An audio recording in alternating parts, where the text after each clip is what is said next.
All right, let's talk about millennials, the generation that once couldn't afford to fix their phone screens and lived off those delicious ramen noodles, not the fancy kind. They were the butt of every joke, doomed to be forever broke and living in their parents' basement. But here, plot twist. Now, millennials are suddenly the ones outpacing Gen Xers and boomers in wealth. And damn it, yeah, you heard that right. We went from worrying about making rent, believe it or not, to worrying about our retirement accounts. And in case you're wondering who's guiding you through this financial roller coaster today, it's me, Steve Rhode, the old get out of debt guy and proud boomer, along with Damon Day, the new get out of debt guy, and pretty close to being a millennial himself. Say hello, Damon. Hello, Damon. You can find Damon through his website at damonday.com, DAMONDAY.com.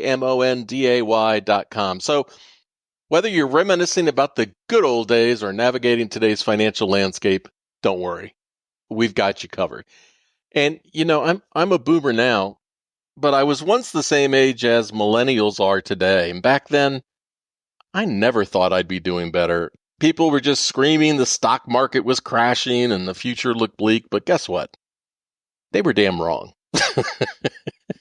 I wonder if social media today keeps reinforcing an echo chamber of doom rather than talking about the reality of the future. What do you think, Damon? I think you're probably more than partially right on that. More than partially right. Yeah, more than partially right.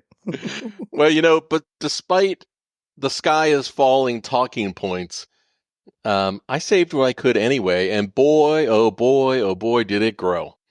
Over the last 40 years, I'm feeling pretty good about it now. So if you're feeling like you missed the boat and you're listening to us, trust me, it's never too late to start. But Damon, here is the damn kicker. While some millennials are riding high on this wealth wave, others are still paddling upstream, looking for that damn paddle in that canoe, wondering if they missed the boat entirely. So if you're listening to us and you're part of that crew still trying to figure things out, don't worry. You're not alone. And today's the best day to start turning things around. So we're going to dive into the surprising reasons behind this dramatic financial turnaround, and especially why many millennials are still sweating over their finances while the wealth gap continues to widen and leave some behind. Damon, why do you think some millennials got left behind while others are doing great? Well, there are a lot of reasons for it, but when you look at one of the biggest reasons these millennials had that jump that this article was talking about is a lot of them bought houses in 2019 or before. And so they kind of rode that wave, and the ones that didn't buy houses or haven't been putting money away in 401ks kind of got left in the dust because it's hard to compete when you're matching income and savings against home value increases, because that's just been automatic for people. It's like magic. Well, yeah, I agree that some of the biggest drivers here have been real estate wealth. And millennials that did buy houses and continued to build equity are doing better than others. I think what's really surprising from this article in the Wall Street Journal is that the millennials and older Gen Z members now hold an average of 25% more wealth than Gen Xers and baby boomers did at the same age. And, I think another reason for this is also that many millennials benefited from early contributions to retirement plans, and it was kind of more talked about back then. Boomers were hoping to rely on pensions and companies to support them and didn't have as much self-directed investments available, or at least it didn't feel that way. Yeah. Well, and when you look at this article and it goes into different examples and reasons why it seems like millennials have made a dramatic turnaround in their financial situation, there's nothing in there that's new.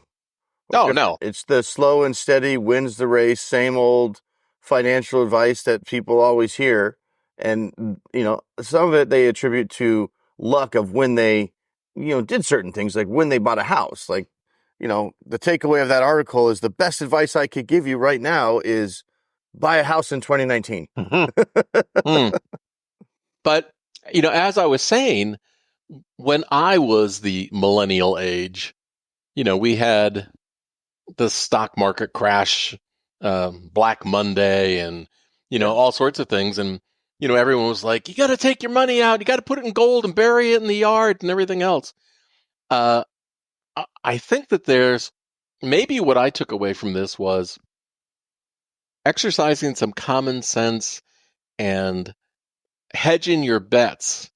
Is that better than just believing what the pundits, including ourselves? I invite everyone to do their own research, but if you don't start saving today and you start saving tomorrow or investing tomorrow, you're going to have to double up or triple up in order to have the same outcome. Yeah, and the longer you take, the harder it will be. Right. The longer you take to start, I should say, the Yeah. harder it will be. Yeah. And I The biggest thing we talk about all the time is you have to get out of the debt first. You know what I mean? Yeah. It's really hard to save money or say, hey, I really want to increase my 401k contribution over and above the match, but I'm also shelling out 29% interest on $50,000 in credit card debt. It's just the math doesn't really math when you're trying to do that. That's why I'm always very passionate about people looking forward and making changes and taking action that will help them in the future instead of trying to repair the past. And you brought up a really good point. And that is, if I'm in a really bad debt situation right now, why isn't it smart or common sense or prudent to deal with both getting out of debt and starting to participate in my company's 401k, get the matching funds from my employer, all those things? It doesn't have to be all or nothing. And here's something that I was thinking about yesterday, Damon, that, for example, somebody is deep in debt and they're just struggling to make ends meet. They're limping along month to month, and they've been doing it for the last decade. Like in the last podcast, we talked about somebody who just procrastinated for a decade. What if you took some sort of decisive action and you said, you know what, I can't afford these bills, and so I'm just going to stop paying them. I'm going to come up with a plan. I'm going to talk to somebody like you, Damon, and come up with a plan on how I'm going to do better moving forward. If you realize that the treadmill that you're on right now is never going to stop, then why can't you come up with a plan to help you to do better in the future and to be that person who is not left behind instead of constantly worried about your credit score or what other people will think? Yeah. And I'm you I want to clarify a little bit. I wouldn't just stop making payments until you have a plan. The way you phrase it almost seems like, why don't you just stop making payments and then come up with a plan? We'll talk about let's come up with a plan first. Yeah, talk about the importance of coming up with a plan. Well, it's extremely important because the reason people end up getting stuck, and like you mentioned, we talked about in the last call, this client that I had that was just kind of treading water for a decade before she decided, okay, enough's enough. I gotta deal with this. The reason they kind of stay in that rut is because they don't have a plan. They don't see, okay, if I take this step and then this step, this is what the outcome is going to be. So it's important to take a step back and say, okay, where are you at in your life right now financially? Where would you like to be? And then we can work it backwards. How, what can we do now? And then you start to break it down all the way down to what do we need to do on a daily basis now to get to where you want to go? But if you don't ever create that plan, people just wake up and they go through the motions and it's like, this bill's due, I'm going to pay it. It's more of a reactionary, approach, and they're drowning and they don't have enough money and you got inflation going and I got to pay my mortgage. I got to pay my credit cards. I got to pay this. I got to pay this. I got to pay this. And that just kind of perpetuates. And before you know it, 5 years went by and you're no better off than you were. It's funny that there's a point that's made in this article that supports exactly what you're saying, talking about how for millennials, despite the fact they felt there were challenges, the best thing they did was engage in strategic financial decisions to figure out how to move forward. And I think that's exactly what you're saying right now is, you know, uh, I think that people need to get their preconceptions out of the way and start doing things that are going to pay off tomorrow instead of just constantly doing the same damn thing every day. Yeah. And if, what you're doing hasn't worked the last 5 years, why do you think it's going to work the next 5 years? Well, unfortunately, when it comes to millennials, like we're talking about, not everybody got on that boat. For example, I think the article says something like 66% of millennials feel like they're doing okay or better than okay. But here's an interesting statistic that Black millennials feel they're half as likely to own a home as white millennials. It's the largest gap of any generation. So, not everybody's situation is the same. Not everybody has the same challenges. But overall, I think the same general advice applies to everybody, which is, we got to look forward and come up with a plan. Yeah.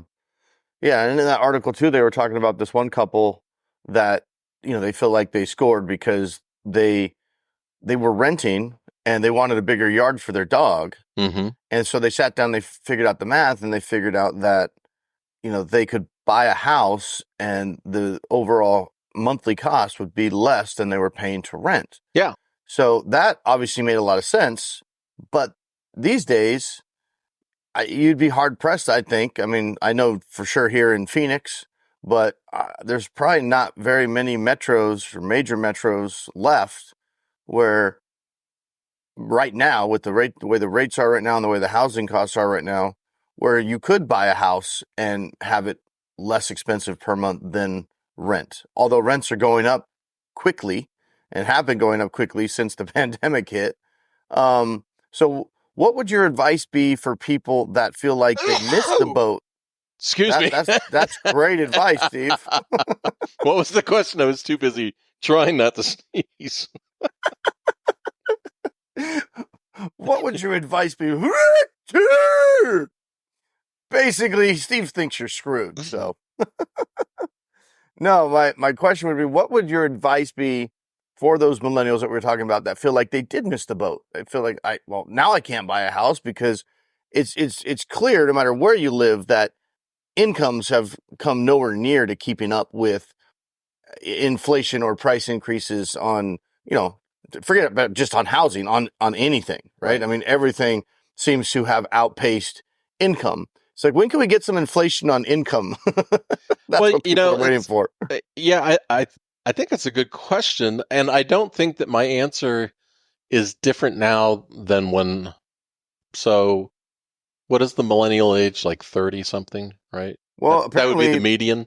Well, I'm 46. Yeah. So, and apparently it's talking about, I missed it by a couple of years. And I never thought of my younger brothers as millennials. We're Gen Xers, baby. But according to the stats, my younger brothers are millennials.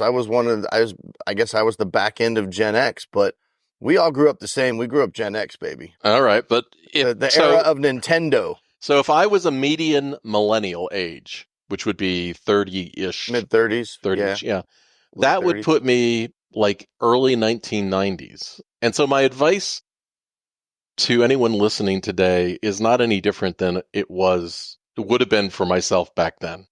I think the dates have changed, but the fundamentals haven't. So that was right after I filed bankruptcy and took care. Has it been that long? Yeah. You were a millennial when you filed bankruptcy? Yep. 1990. So time flies when you're having fun. Yeah. So, back then wait, real quick, plug for you. Steve's so old, he has a new YouTube channel called Old Guy Insight. Yes, check it out. Thank you. Thank you for the plug. I appreciate that. So when I tried to do everything I could for my financial situation back then and could find no solutions where the math made any sense. And I wound up going bankrupt, which um, had all sorts of emotional attachments to it as I was dealing with it alone and everything. But the reality was, I was able then to afford to buy a house and qualified for an FHA mortgage. And I did what everybody has to do, which was I purchased my house further out. Uh, there's no way I could have afforded to buy a house closer into the Washington D.C. area. They were all outpriced, for me working as a temp, just trying to make ends meet. So my advice today for people is, especially for those that have remote jobs and who are able to, is move out of the expensive areas. you know, go buy a house in, BF wherever, where the mortgage is still affordable and you can work remotely, and you can build equity that way. I don't think the door is closed for everybody, because I You got do. people listening to this right now going, okay, so I'm in the DC area like Steve was. Yeah. What's the median housing price in the mid-Atlantic? I think if I went that far, I might be able to afford it. Oh yeah, I mean, you'd be able to go over to, you know, Western Maryland or Martinsburg, West Virginia, and that area, and still be able to afford something. Uh, Did you miss but my joke or it just wasn't funny? it wasn't factual. Well, obviously there's no real estate in the mid-Atlantic. Well, no, there Never is. mind. It's not funny if you have to explain it. No, That's how far out you'd have to go to find something affordable. I'm saying that's what most people are feeling right now. Like, maybe if I go and buy some land in the middle of the ocean, I can afford it. Mid-Atlantic. Oh, okay. Mid-Atlantic. What'd you think I was saying? Well, I mean, the Mid-Atlantic is the reference to that middle part of the United States. So, It is? I never heard yeah, that. yeah. Well, It's I that's never lived in DC either, but that's no, I meant the actual mid-Atlantic. That's why I didn't laugh at oh my joke. oh. Because you didn't get it. No, Thank you. no, because I'll the be here all night. Mid-Atlantic is that part of the United States. So I think that we've talked about this before. One interesting fact is, like when people say, I can't afford to live here anymore, I can't find a job that pays me enough. Um, Again, I'm going to go back to my generation, but I just went where the job was, and, improved my skills and made more and worked my way back to an area that I wanted to live in and could afford. So sometimes we have to make sacrifices, Damon. It's kind of like when we talk about people who want to spend 4 or 5 grand a month on private school and then, feel like they can't get along or can't get ahead. It's all about choices, isn't it? Yeah. And it's really hard to give, general advice especially when it comes to things like, well, how am I ever going to be able to get into the housing market? Because I think it's clear that, if you have a way into the housing market, it's probably not a bad idea, especially if you look at, historic trends in the stock market and housing. You can't really lose long term, right? And so everybody's in such different circumstances, and there's a million different ways you can kind of, life hack your way, or house hack, as they say, to get yourself in the real estate market. And the advice is going to be very different for everybody, right?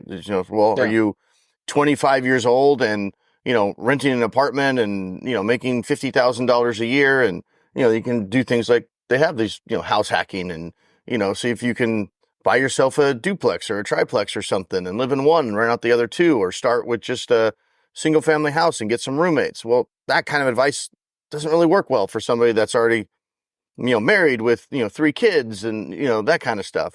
But there are ways to do it, even if it doesn't seem like, oh man, I missed the boat. It's not 2019. Yeah, if I could go back in time and buy a house right after the crash, I would be set too, but now I'm screwed forever. The people were thinking the same thing in 2004, Right.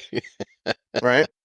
Right. Well, I think that, in where you are in Phoenix, my friend Wayne, who lived there 15 years ago, they bought a house in Surprise, which at, Surprise. which at the time, was way out in the middle of nowhere. Yeah. Now it's And bustling. yeah, now it's just been absorbed into the, suburbia that is Phoenix. So, considering what you know about Arizona, I mean, how far out would somebody have to go now to find a less expensive house? California.